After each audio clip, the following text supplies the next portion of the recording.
What is going on? That is Ira Schoffel, managing editor of Warchant.com. I'm Aslan Hajivandi. This is the Vitamin Energy Warchant wrap.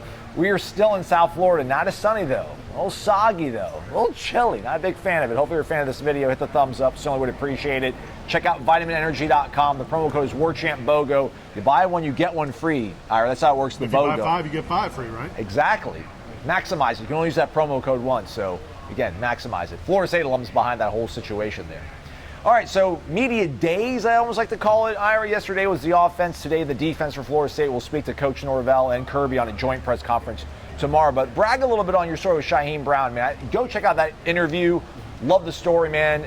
I wish every fan watching this video had his mentality. I think a lot of the guys in that locker room will have it, but he seems to be a guy that's realistic, you know, channeling his frustration in a positive manner, and is going to be ready to play a pretty solid game on Saturday. Yeah, I think he symbolizes really the attitudes that all the guys we've talked to, really the last 2 days, offensive players yesterday and defensive guys today, as you mentioned, their resilience has been impressive. I've been a little suspect of the resilience of the fan base after the snub and just the opt-outs and the concerns, and some of the media as well. You know, everybody's been so down about what happened, realizing that game against Louisville was the last time we were going to see that 2023 Florida State football team in totality, and then you're playing against a Georgia team that's two-time defending national champion. It's daunting.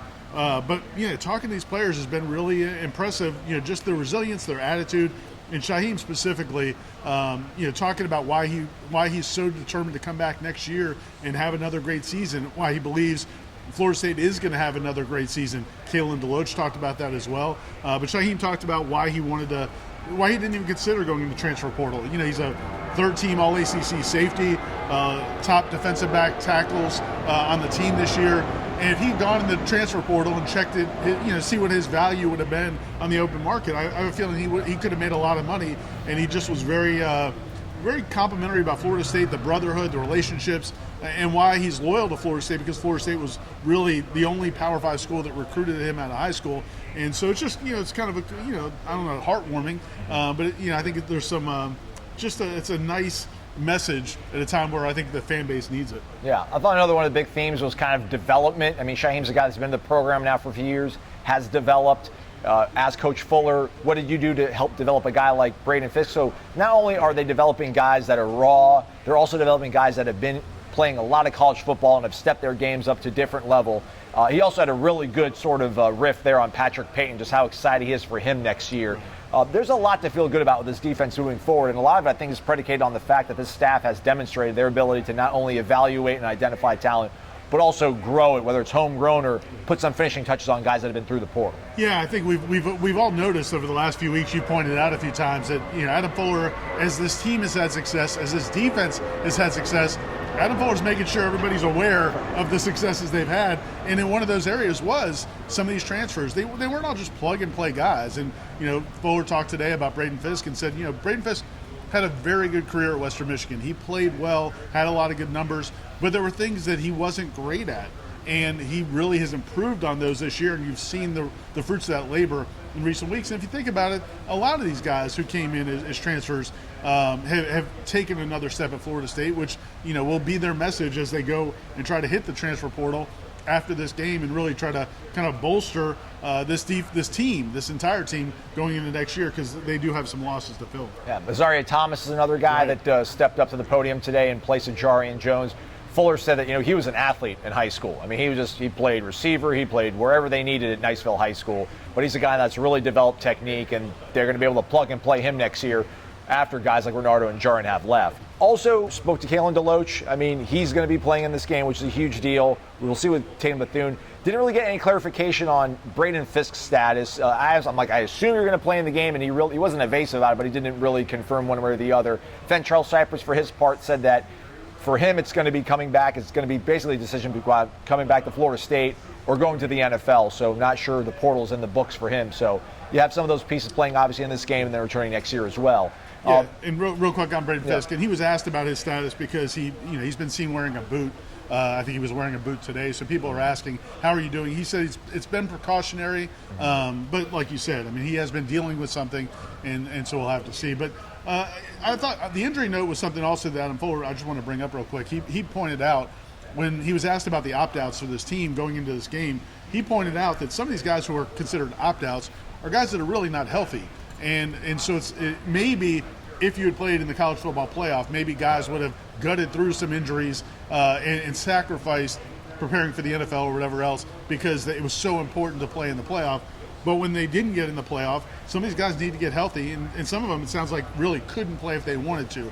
So it's not all guys just choosing to go chill on the beach instead of being with their teammates. Some of these guys are actually injured. Right. Georgia dealing with that as well. Brock Bowers, Ladd McConkey. What was the feel from the Georgia players that were here talking to the media today, Ira? Yeah, and still no word on Bowers. To me, we're 2 days out. I think it seems like unlikely that Brock Bowers is going to play in this game. I'm not breaking that news, but there still hasn't been any confirmation that he is going to be able to play.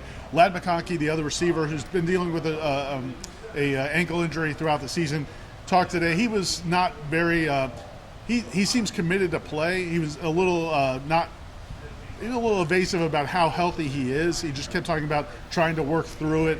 So I don't think he's 100% healthy, but it sounds like he does want to play. But I talked to him and also Carson Beck, their quarterback, about this Florida State defense. And while the personnel may not be exactly what it looked like all year, they did talk about how impressed they've been with this Florida State defense when they turned on the film, just how hard they play, how much they all mentioned how much Florida State's defense challenges you. Their defensive backs are going to challenge the receivers to make plays. They're going to get after the quarterback. It's not a read and react kind of defense. They get after you. And so they know there's going to be a challenge there. Again, we'll see who all is in the lineup, but they respect Florida State's defense. And there's another kind of big picture thing, Ira, is just the fact that this defense is going to lose a lot of pieces. Obviously, the guys that have opted out. But, man, the guys that are going to play, Shaheem's an excellent piece. Azari's an excellent piece to your defense. We'll see how the linebacking core develops. But obviously, Patrick Payne's a great piece to your puzzle as well. Braden Fisk got a lot of good things to say about KJ Sampson, Daniel Lyons as well. So with Adam Fuller also being locked up for a few more years, future really is bright on that side of the ball. And then obviously the portal's going to be wide open for them too. Yeah, and again, when you look at the offense, I still have a lot of confidence in, just Mike Norvell's going to figure it out on offense, and especially if they get this quarterback situation, they're looking at some transfer portal quarterbacks. We'll see how Brock Glenn looks in this game. But you have a lot of young talent receiver. They brought in those talented receivers last year, Hakeem Williams, Destin Hill, all those guys, and then this receiving class they brought in. You still have a lot of really good running backs. So I think that side of the ball, they're going to figure it out. Defensively, yeah, you're losing some marquee players, some big-time players. And so they will have to do some work in the portal. But I agree. I think there's a lot to build around. And, the point that Kalen DeLoach made today was I asked him specifically why he's confident that when he's gone, Florida State's going to continue to play really well. And he said, first of all, Mike Norvell has set the standard. These coaches have set the standard, and the players now know the standard. So when new players come in, they understand what's required. But the other part of it is they just have a lot of confidence in this coaching staff's ability to figure out what pieces they need and then go bring them in. Now, you want to start seeing that because they haven't really been super active in the portal so far.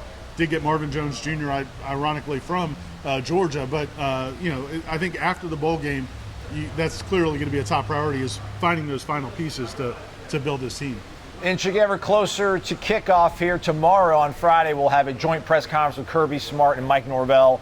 So stay tuned for that one. That'll be fun as well. We'll have a Wake Up Warchant podcast, Jeff Cameron Show out there cranking content, everything over on warchant.com as well.